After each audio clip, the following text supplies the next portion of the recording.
Guru saya pernah berpesan dulu, jika kita masih memiliki seorang pemimpin yang adil dan bijak, maka bencana alam tidak akan pernah terjadi. Bencana alam yang sangat merusak. Tapi kalau pemimpin yang bijak itu kemudian digoncang, maka itulah pertanda akan terjadi bencana alam. Saya mendapatkan kiriman dari seseorang yang berupa naskah, namanya Uga Wangsit Siliwangi, bahwasanya Nusantara ini akan kembali berjaya setelah 7 gunung meledak atau meletus. Nah, tapi dikatakan di situ untuk Jawa Barat ini hanya 1 gunung yang meletus. Sisanya yang 6 lagi itu kemungkinan di Jawa Tengah dan Jawa Timur. Ada disebut namanya bocah Angon, kemunculan bocah Angon. Kita artikan sekarang adalah munculnya sosok pemuda yang menjadi harapan bangsa.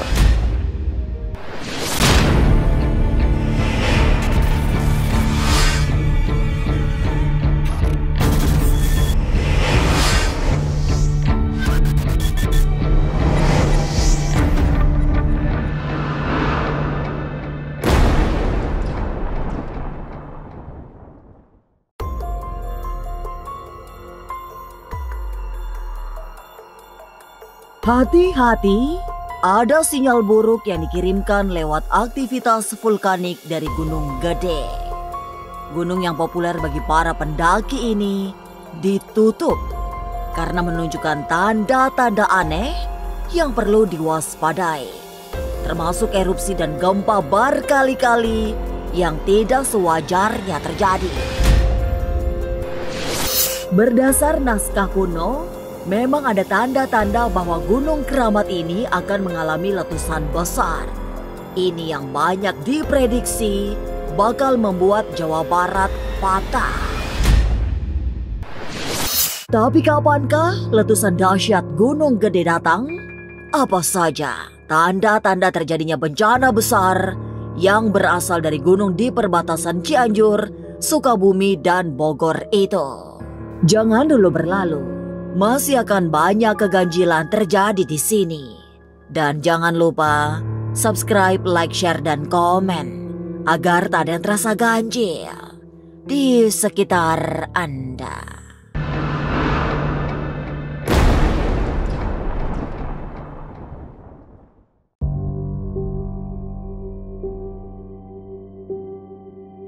Sejak memasuki bulan keempat tahun 2025, ada pertanda buruk dikirimkan Gunung Gede. Kawasan yang sangat dikeramatkan itu menunjukkan tanda-tanda aneh yang tidak seperti biasanya, termasuk erupsi berkali-kali hingga gempa yang bagai tak terkendali. Kini, Gunung Gede yang sangat disakralkan itu ditutup bagi semua aktivitas pendakian. Aktivitas kegempaan yang meningkat di Gunung Gede juga dicurigai bakal memicu terjadinya bencana yang lebih besar. Sebab aktivitas itu bagian dari sasmita gaib. Apalagi di Jawa Barat terdapat 3 gunung keramat, yaitu Gunung Gede, Gunung Salak, dan Gunung Cerme, yang sering mengirim sasmita sebelum terjadi peristiwa-peristiwa besar. Nah, gunung-gunung sakral ini adalah tempat olah batin kalau dulunya di zaman Prabu Siliwangi dulu atau di zaman Pajajaran. Sementara kalau menurut riwayat sejarah, di Gunung Gede itu ada namanya Eyang Surya Kencana yang merupakan anak daripada tokoh Raden Arya Wiratanudatar di Cikalong itu. Iya, pokoknya sekitar itulah. Nah, ada 2 tokoh sebenarnya Gunung Gede itu. Satu lagi Bujangga Manik yang naskah Bujangga Manik sekarang ada tersimpan di Belanda kalau tidak salah ya. Yang intinya kalau ada apa-apa, misalnya nanti gunung itu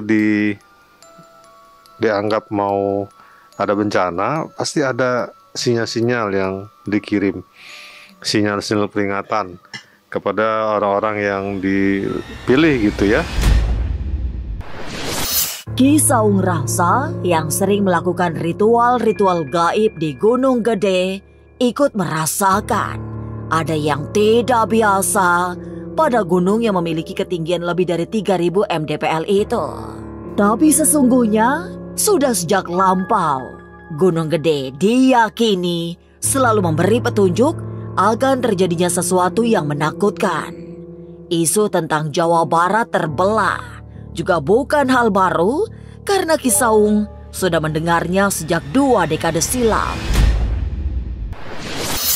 Kalau untuk vision seperti itu sebenarnya sudah dimulai bahkan dari 20 tahun yang lalu. Ada vision yang kemudian ada seorang kawan bertanya pada saya, kira-kira tempat yang aman untuk kita berdiam di mana? Karena kelihatannya Jawa Barat ini akan terdampak yang luar biasa.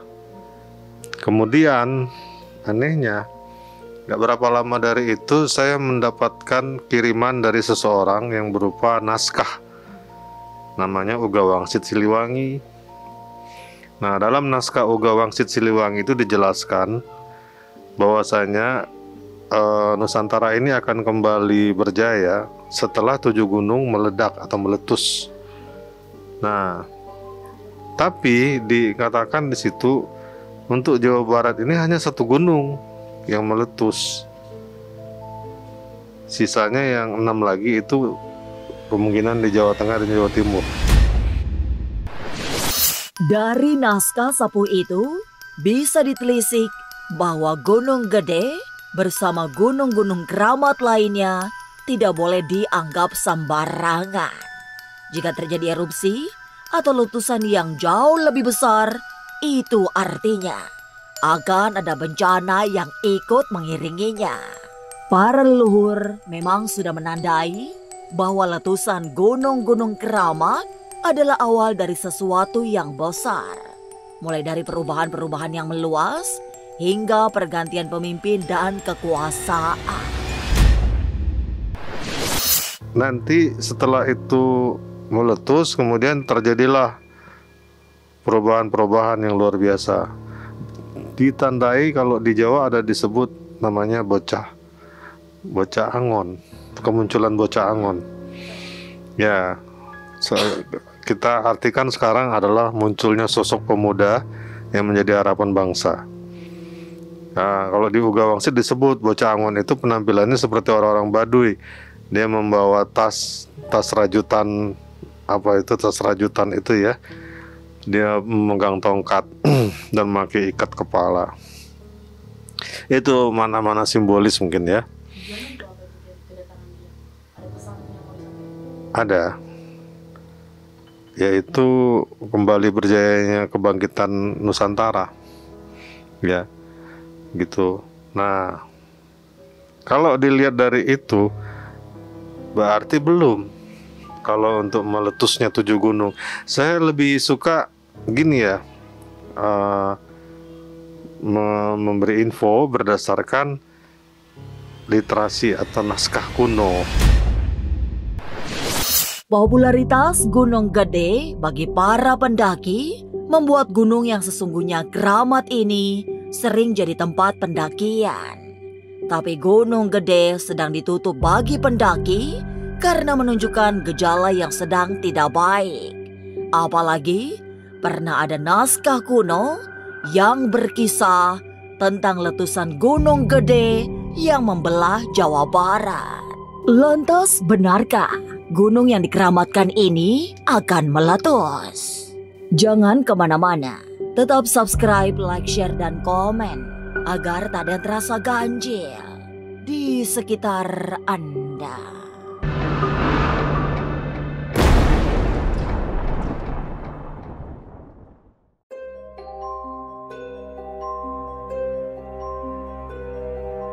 Meski banyak yang percaya bahwa sudah ada sasmita gaib dari Gunung Gede, tapi Ki Saung justru memiliki keyakinan sendiri.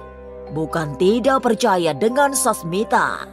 Tapi Ketua Umum FKPPAI ini lebih senang tenang-tenang saja, menunggu apa yang akan terjadi dibanding gegabah menafsir yang belum tentu benar. Gunung Gede memang tetap memiliki potensi erupsi, sebab termasuk gunung api dan puluhan tahun silam pernah meletus. Kalau vision, penglihatan ke depan, saya lebih suka menunggu. Seandainya misalnya Gunung Gede kan terakhir kalau nggak salah tahun 38 itu meledak. Itu seandainya ada dalam waktu dekat mau meletus, biasanya nanti itu datang.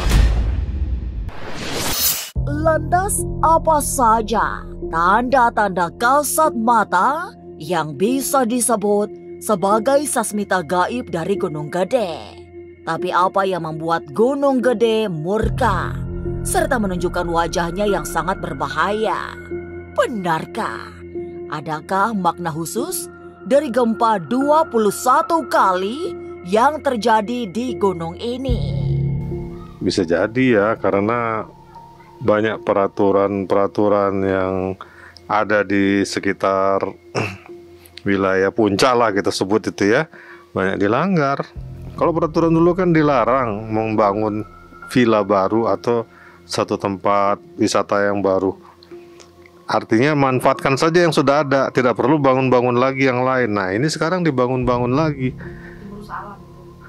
otomatis kena teguran. Nah, sebab kalau kata orang Sunda itu yang disebut pamali. Pamali itu menyalahgunakan satu wilayah untuk kepentingan pribadi, dan itu pasti ada teguran. Ya itulah mungkin tadi yang berupa gempa-gempa kecil. Sebagai ahli supranatural, Ki Saung Rasa meyakini bahwa suasana terbaca aman. Setidaknya belum ada pertanda penting dari Gunung Gede yang membuat khawatir. Apalagi ada kepercayaan bahwa bencana tidak akan datang selama masih ada orang baik, termasuk pemimpin yang amanah. Guru saya pernah berpesan dulu, jika kita masih memiliki seorang pemimpin yang adil dan bijak, maka bencana alam tidak akan pernah terjadi. Bencana alam yang sangat merusak. Tapi kalau pemimpin yang bijak itu kemudian digoncang, maka itulah pertanda akan terjadi bencana alam. Kita lihat aja sekarang, pemimpin kita sedang baik-baik saja atau lagi digoncang. Dan itu alam yang akan bereaksi. Ya, karena rumus alam itu apa? Rumus alam itu adalah apabila kita banyak melakukan kebaikan, sampai kebaikan kita itu kemudian seolah-olah tidak dapat dibalas, maka alam yang akan membalas. Segitu sebaliknya, kalau kita berbuat kejahatan yang nggak kira-kira, sehingga alam yang membalasnya, itu yang disebut bencana alam. Lalu benarkah Gunung Gede menjadi entitas penting dalam membaca tanda-tanda semesta sebelum terjadi bencana besar? Tapi mungkinkah akan terjadi gempa besar yang membelah Jawa Barat? Jangan kemana-mana. Tetap subscribe, like, share, dan komen agar tak ada yang terasa ganjil di sekitar Anda.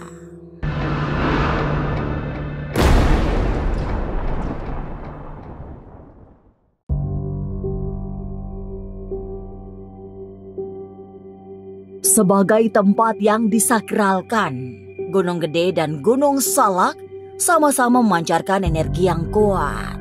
Banyak orang yang melakukan ritual-ritual khusus di dua tempat itu karena silau cahaya metafisika yang memang membara. Gunung Gede juga menjadi pilihan terbaik bagi mereka yang memiliki aliran kasepuhan. Ya, tapi di Gunung Gede walaupun seolah-olah terlihat seperti aliran putih gitu ya, tapi saya pernah menjumpai di sana ada satu tempat yang dikatakan untuk pesugihan. Tempat yang salah, tujuan yang salah. Tujuan yang salah. Tapi itu belum sampai di puncaknya, baru sampai di Cibodas. Di Cibodasnya. Di Cibodasnya. Iya. Di Cibodas tuh unik. Jadi ada satu lokasi yang kalau kita mandi di situ cepat dapat jodoh. Kawan-kawan waktu itu ada yang coba mandi situ, benar terjadi. Terus dikasih tahu sama yang jaga di tempat itu, kalau yang di sana jangan ya, itu pesugihan. Tapi ada air terjun di situ. Ya, ada 2 air terjun sama 1 sendang. Untuk sendang tadi itu masalah perjodohan, air terjun yang kedua itu tempat pesugihan. Katanya dulu orang-orang Belanda, kalau orang Belanda nggak percaya seperti itu ya, jadi rajin mandi di situ tapi sering kena ganggu. 3 gunung besar di Jawa Barat dilengkapi dengan karakter batin masing-masing. Gunung Gede punya sisi-sisi mistik yang berbeda. Sementara Gunung Gede jauh lebih bersih dengan citra yang baik, meski tetap ada titik-titik tidak baik. Tapi diakui, kebanyakan tempat keramat di Gunung Gede memiliki energi metafisika yang kuat sebagai tempat olah batin. Nah, ada air terjun satu lagi yang biasa untuk semacam meditasi, ngolah batin. Itu masih sampai di lembahnya saja di Cibodas, belum naik ke atas ada lagi nanti. Nah, jadi intinya kalau Gunung Gede itu clean ya, bersih kalau menurut saya tuh. Mungkin ada satu tempat doang itu yang masalah. Tapi kalau di Gunung Salak beda. Saya pernah ritual di Gunung Salak, apa orang mengatakan, oh ini ya pesugihan nikah sama jin ya. Image-nya jelek. Maka begitulah, Gunung Salak memang tidak bisa diabaikan karena banyak jejak sasmita gaib yang bisa dilacak. Apalagi dari naskah-naskah kuno juga tertulis, gunung yang dikeramatkan ini menjadi bagian dari ekosistem supranatural yang selalu memberikan pertanda sebelum terjadi sesuatu yang menakutkan. Jika benar bakal ada letusan dahsyat dari tempat ini, barangkali memang harus mempersiapkan diri agar terhindar dari hantaman malapetaka. Jadi gini kesimpulannya, Gunung Gede itu kalau kita ingin mencegah, tapi kalau yang namanya sudah saatnya, apalagi sudah tertulis di Uga Wangsit, ya itu pasti akan terjadi letusan. Cuma tinggal hanya masalah waktu. Atau kemudian sesepuh mengadakan ritual di situ untuk mengurangi dampak bencana pada masyarakat. Itu saja paling, supaya lebih banyak yang selamat gitu. Gunung Gede memang bukan tempat biasa.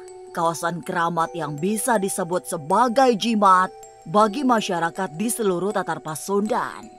Dari sinilah selalu bermunculan sasmita gaib sebelum terjadi sesuatu yang besar, termasuk gempa dahsyat yang memicu megatrust.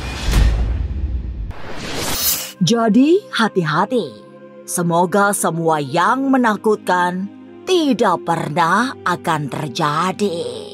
Inilah Ganjil yang akan menguak berbagai misteri di alam nyata dan tak kasat mata. Sampai jumpa pada episode selanjutnya dengan kisah-kisah ganjil setiap hari Senin, Kamis, dan Jumat pukul 5 sore. Tapi sebelumnya, jangan lupa subscribe, like, share, dan komen agar tak ada yang terasa ganjil di sekitar Anda.